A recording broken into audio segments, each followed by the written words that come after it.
I think we are ready, Ivana, to get started. Sure, let's get started. Hi, everyone.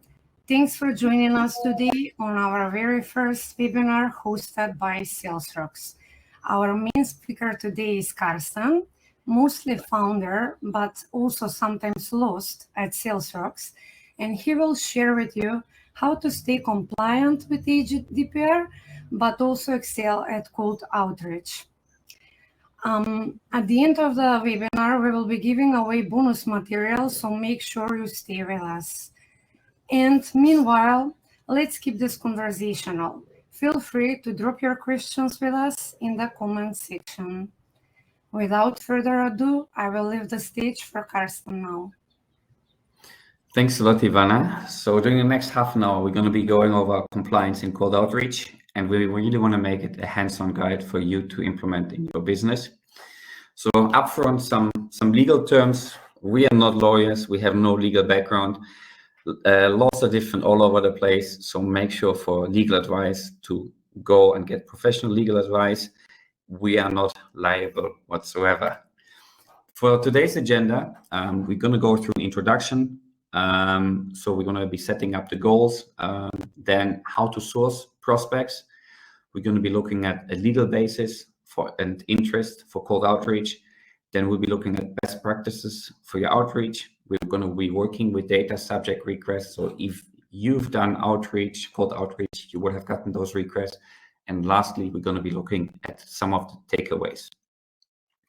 So as an introduction to get started is we have compliance when sourcing prospect data.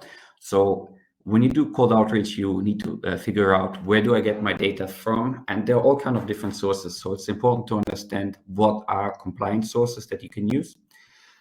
It's important that you have a legal basis that you select on how you reach out to prospects. So selecting the right legal basis for the outreach is really important, and ensuring that there's a correct documentation and compliance in place. And then having data subject requests. If you reach out to people for all kind of applications, you will get questions. Where did you get my data from? Or you're not allowed to email me. And we're going to go over this, how to handle this. So for who is this module? It's quite broad. It's just not for salespeople. If you're a founder or CEO, then cold outreach is a great way to implement for your go-to-market strategy. It helps you with scaling up and funding, but compliance is important as part of it. If you're marketing, CEO or paid, like Ivana, you will have worked with backlink outreach. So you might have emailed other blogs in order to get backlinks. You might be using some IP tracking technology on your website, and then you get the domain information. You need to find the right people and reach out to them. And lastly, you might be sales manager, SDR or growth. And of course, you would like to implement a compliant way for your outreach. Lastly, if you're a consultant, you might want to implement cold outreach for some of your clients that you're working with or companies, whether it's go-to-market teams, start or scale-ups. Have in mind that compliance level is very different in country level. So we mainly focus on Europe, but also beyond. So GDPR is not interpreted everywhere exactly the same way. Further adoption from GDPR have occurred in other audiences. So we're going to be looking at the UK, Brazil, Australia, California, but also in the Balkans, where more and more countries are adopting policy frameworks very similar to GDPR. Important is focus on what's best practice. So whether it's in Europe, US, or Brazil, there are global best practices. And of course, always check to get professional legal advice. Most of the data that we're working with is actually coming from ICO. So that's the UK office. And they have a lot of information in terms of compliance, also marketing or sales related data, where other regions do not have this kind of information. Quickly about Sales.Rocks. So we have been using Sales.Rocks ourselves for the last 3 years in terms of outreach. It's basically a database of 130 million contacts where our clients would pull relevant contact data from, then engage with them via cold outreach. That could be via LinkedIn, via email, and then they book meetings with that. So you can imagine that we ourselves, but also our clients, getting a lot of those GDPR related requests or compliant requests. So for our clients, but also if you're using any other platform, whether it's sales, whether it's recruitment, you will have run into these kind of challenges. And we want to go over some of them during this webinar. So let's start with how we get our prospect data. Before we do any outreach via LinkedIn or email or whatsoever, we need to find a compliant source of our prospect data. You can use B2B databases, ZoomInfo, Sales.Rocks. In that case, basically the B2B database aggregates the data, overlays it, finds relevant information, verifies it. And when you source data from there, there will be the data controller. So we're going to go into more detail what that means later. If you use publicly sourced data, for example, you can scrape yourself, and data could come from the website information, Google results, or public social media profiles. Another way of scraping data would be from gated websites after a login. The difference there is you need to be careful with the terms and conditions, whether it's allowed. You don't want to have any legal challenges afterwards if the website doesn't allow any scraping. You can buy B2B prospect data, and then it's the buyer responsibility to also check that the data that you're sourcing is compliant. To figure out how is the data sourced, you can check on the website the way data is pulled. You should avoid using hacked sources, anything that's non-compliant. Check for where's the data hosted. Think about IT security. Do they have ISO certification, penetration tests? Where's the data hosted? Is it in the EU? Where are the servers located? Do they have two-factor authentication? Does the B2B prospect data provide data subject requests? So often there's a link on the website that you can use, and you can even then try to request your own data and see how is the process. Lastly, you should make sure that it's an informed database. An informed database means that anyone who's being processed in the database, they get an email notified that the data is being processed, and they have a right to stop all processing. We're going to go into more detail on that. So here's what it looks like and what we do in Sales.Rocks. We send out this email, that notice of personal data processing, and they have all information about privacy policy, what kind of data, what's the legal basis, why it's being processed, and they have the option to limit all kind of processing as well. So with that information, it's being acknowledged by them that the data is being processed and all the rights that they have. So that adds an extra step in terms of compliance, because they're made aware that the data has been processed and they can take actions. When you work with scraped data, it's fairly safe to use. In case of questions, you can always link back to the source, actually from where you have scraped the data. It can help you improve the stand in terms of legitimate interest, because someone can expect to be contacted. From last month, there was a recent US court ruling on public LinkedIn data that was being scraped, and it was confirmed that scraping of publicly available data is legal. Then on the other hand, you have scraped data. So you need to be careful when using scraped data from a gated website.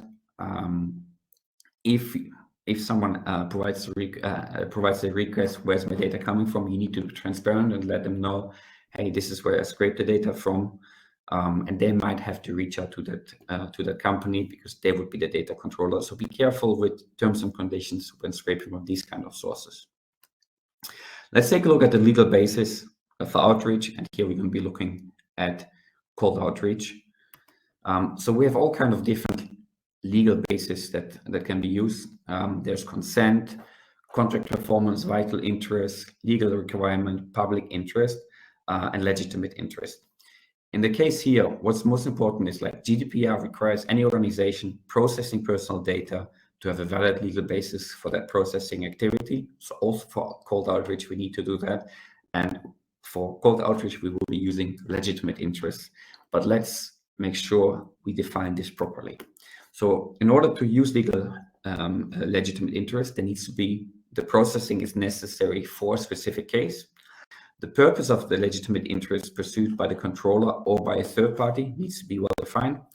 And you cannot use legitimate interest except for where such interests are overridden by the interests of fundamental rights and freedoms of the data subject, which require protection of personal data, in particular where the data subject is a child. So those three things we need to check for as part of us saying we're using legitimate interest as our legal basis.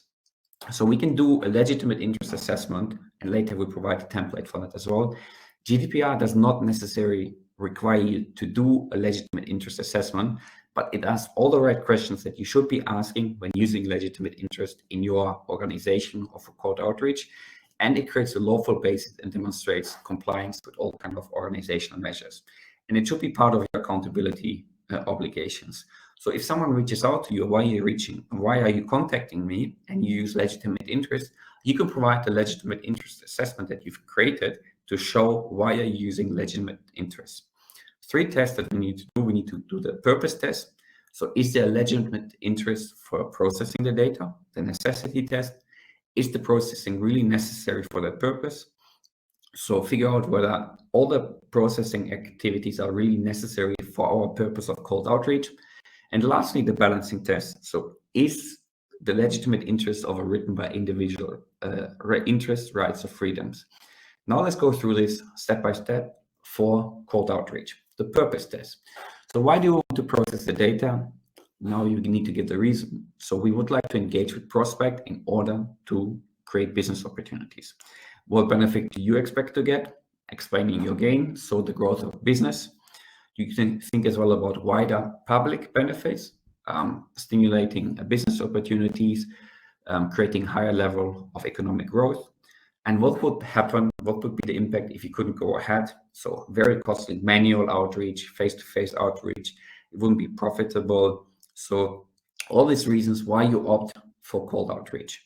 And what are the intended outcomes for the individuals? You can say that we are those individuals likely will have a problem in their business, and we will actually help them run their business more optimized. So as part of the ICO in the UK, not all marketing and sales directly mean if you use GDPR as legitimate interest and you use legitimate interest as your legal basis, it doesn't mean you can use it right away, but you need to have an outline why you're using legitimate interest and how it justifies the purpose. So the necessity test, will the processing actually help you achieve your purpose? So you outline that we have a list, we can reach out in a very efficient way, and we can get an easy implementation of this in the process where we can create business opportunities. Can you achieve your purpose without processing the data or by processing less data? We only use a limited amount of data, and without that data, we cannot reach out. We need an email address, we need a LinkedIn profile, we need a name in order to reach out. So we can't do it with less data. Is the processing proportional to that purpose? In most cases, the data we're using is public data, or we can even generate this kind of data. So we're staying away from all kind of private data, but we're focusing on the business contact data. Can you achieve your purpose by processing the data in another less intrusive way? So figure out whether email or LinkedIn, it's non-intrusive. It's probably a lot better than using cold calling or face-to-face visit. In that sense, we opt for cold outreach. Now think about the balancing test as well. As part of a balancing test, we need to have the nature of personal data that's being processed. So we're looking at the categories. We're not looking at sensitive data. We're staying away from private data, but it's all about the professional capabilities of the data subject. So in that sense, there's no big harm that can be done. The expectation of the individual is an individual in the B2B space expects to get emails. Well, likely if they're on LinkedIn, if the email is public, then if it will be very likely that they will be approached for sales. The likely impact that you have, so you can say the impact, we limit the impact, we're only storing the data for, let's say, 30 days, and we only have specific limited data points. Only I can access the email. So this way you can say we have a very limited impact, and that puts together the 3 tests. Now, after this webinar, we're going to provide the legitimate interest assessment template. You can implement that template for your own organization. You have the various questions, and also at the end, the conclusions. You have some pre-filled answers from us, but there's also some guidance on the side, and that's something you can use for your organization. Now, some of the best practices for using cold outreach, let's look at 4 actions that you can take. So best practice for your cold outreach, some of the most important best practices. Adequate and relevancy is essential when using legitimate interest. So stay away from doing 10,000 or more email lists. Focus on 200 to 300 people that you can really narrow down and that you are adequate and relevant. We're going to go into more detail later. You have a duty to inform. So we're going to show how you can work the privacy policy as part of your email. You should make it easy to opt out. It doesn't have to be an opt-out link. It can also be a message. I'll go through that later. And be prepared that there will be follow-up messages. So instead of targeting 10,000 people, how can we target a few hundred? So instead of saying, I'd like to target any company that sells stuff, I can say I'd like to target companies based in Western Europe between 20 and 50 employees. That already narrows it down. They should be active in, for example, SaaS. They have recently received funding with a sales team of 4 to 8 people. They use a specific CRM. They're currently growing by 25% in recruiting. And I'd like to contact the sales directors, for example. Now, when you write the email, it's a completely different kind of email that you can use. Instead of saying, hey, I'm curious whether you need B2B data to grow your business, you can say, I'm reaching out since I noticed that your company has recently received funding and is scaling up their sales team. From your tech stack, I noticed that you're using HubSpot. Since you're overseeing the sales team, I'm curious how you're managing the outreach part as part of your go-to-market strategy. Is it worth having a chat to see how your SDR can book more meetings consistently? When you're getting these 2 kind of emails, you can see the second email is extremely personalized. It's relevant. If you are a sales manager, you might have gone exactly through that process where you need to scale, you need to figure out. And you will not see someone is spamming all kind of people, but it's very personalized. So it's relevant and adequate instead of the other email, which is way too general. And the same we've seen in our prospecting. When we go from thousands to a couple of hundreds list size, we get way better reply rates, open rates, and we're getting way less complaints for, hey, where did you get my data from? Because you add relevancy. So information duty. Your legal rights as well to inform about privacy policy, legal basis, data storage, data subject rights, source of data. So what we did when we did our ISO certification for 27001, we had to add the general terms and conditions as part of your signature, but you can also add the privacy policy in there. So if someone's interested in learning about the privacy part, they're informed just with the click on the link, and they can get all this information about storage of data and whatsoever.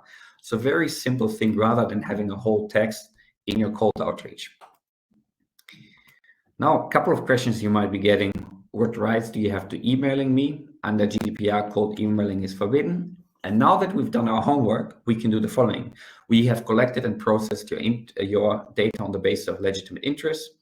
Given how beneficial our product or service has been to a similar company, I believe this offer is relevant for you as well.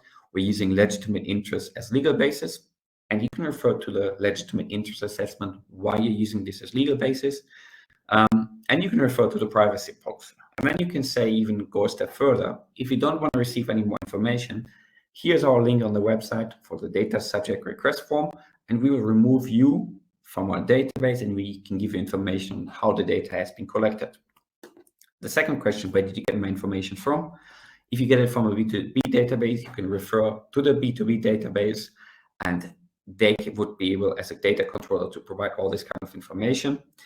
If you have sourced the data yourself from a public source, you can refer to the source, and you can also offer, hey, we will delete the data ourselves.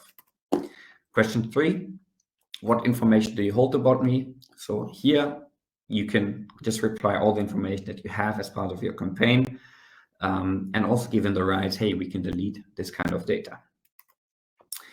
So in case this is not an issue, in case this is not an issue that you are currently having, just let me know and I will stop a further communication.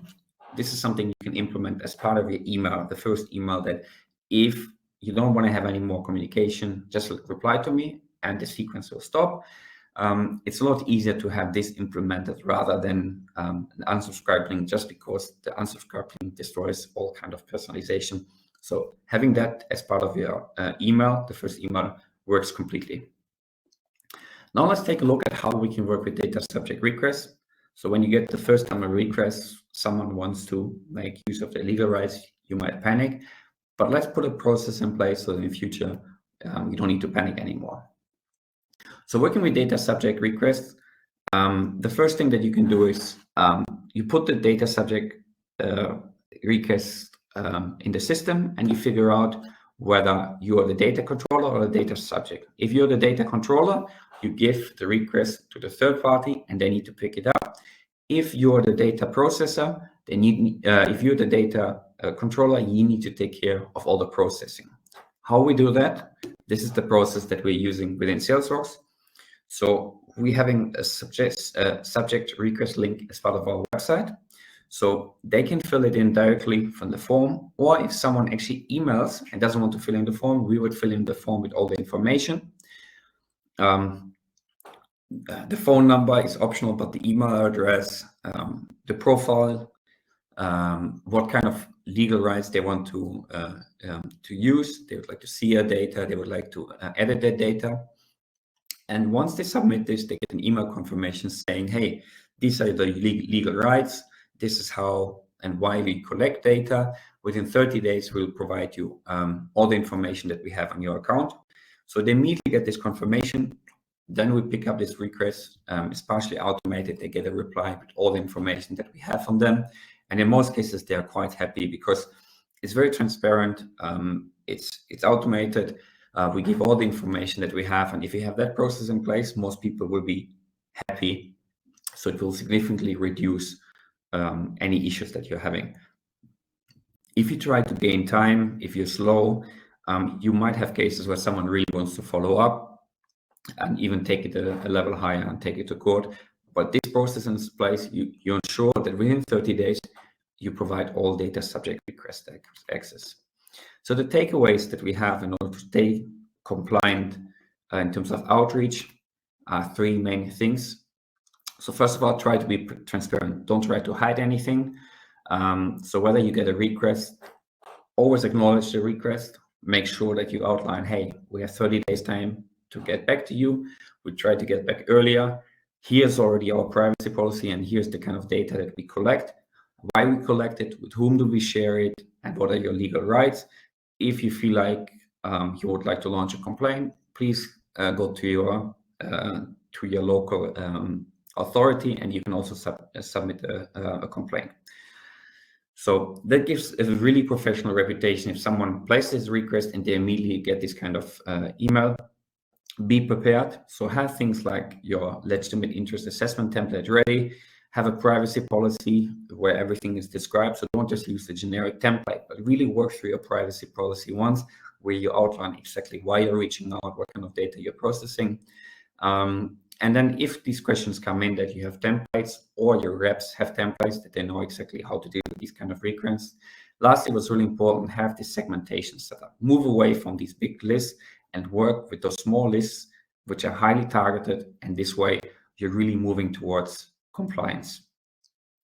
So this was it in a nutshell. In 25 minutes, we went over, I think, a lot in terms of compliance. As Ivana said, there's information available that you can use from the template to implement this as part of your whole outreach.